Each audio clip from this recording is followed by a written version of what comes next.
Advertencia. Este vídeo contiene mal español que probablemente no tiene ningún sentido. Así que, cuando aprendes español, una de las primeras cosas que aprendes es que las cosas tienen género. Género. Tienen género.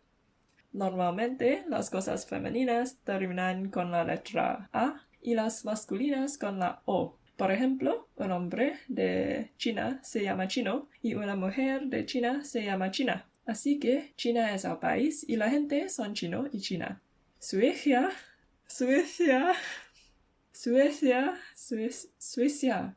Suecia es el país y la gente se llama sueco o sueca. Y Perú es el país, pero el pero es la conjunción y la fruta es pera.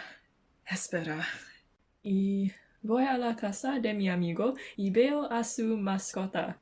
Yo sé, la palabra masculina es pollo, pero este pollo es femenino, así que digo, me gusta tu polla.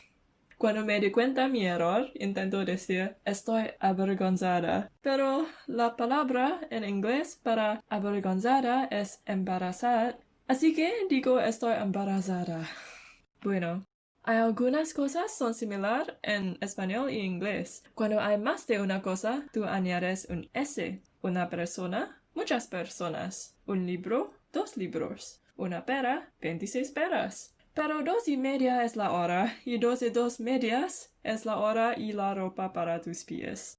Así que olvidémonos las matemáticas y tengamos una cita. Es un día soleado y sé que la palabra caliente se refiere a la temperatura alta, como el café está muy caliente. Y la palabra estoy es usada para describir tu estado actual. Es realmente un día muy caluroso, así que digo estoy caliente. Y mi cita es como...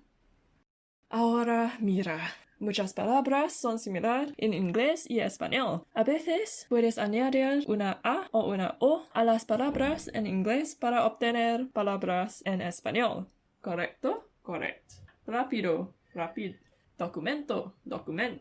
Pero emocionado es excited en inglés. Así que llegamos al restaurante y la comida se ve deliciosa. Yo digo estoy excitada y mi cita es como...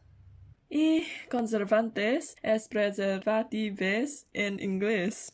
Y estoy intentando de ser saludable, así que le digo a el chico, sin preservativos, por favor. A estas alturas el tipo probablemente piensa que soy súper cachonda y que él va a tener suerte. Pero en algún momento de la conversación intento decirle mi edad. Desafortunadamente, digo, tengo 22 años. Y así es como tú terminas una cita inmediatamente. Aprender español es muy difícil. Desafortunadamente, desafortunadamente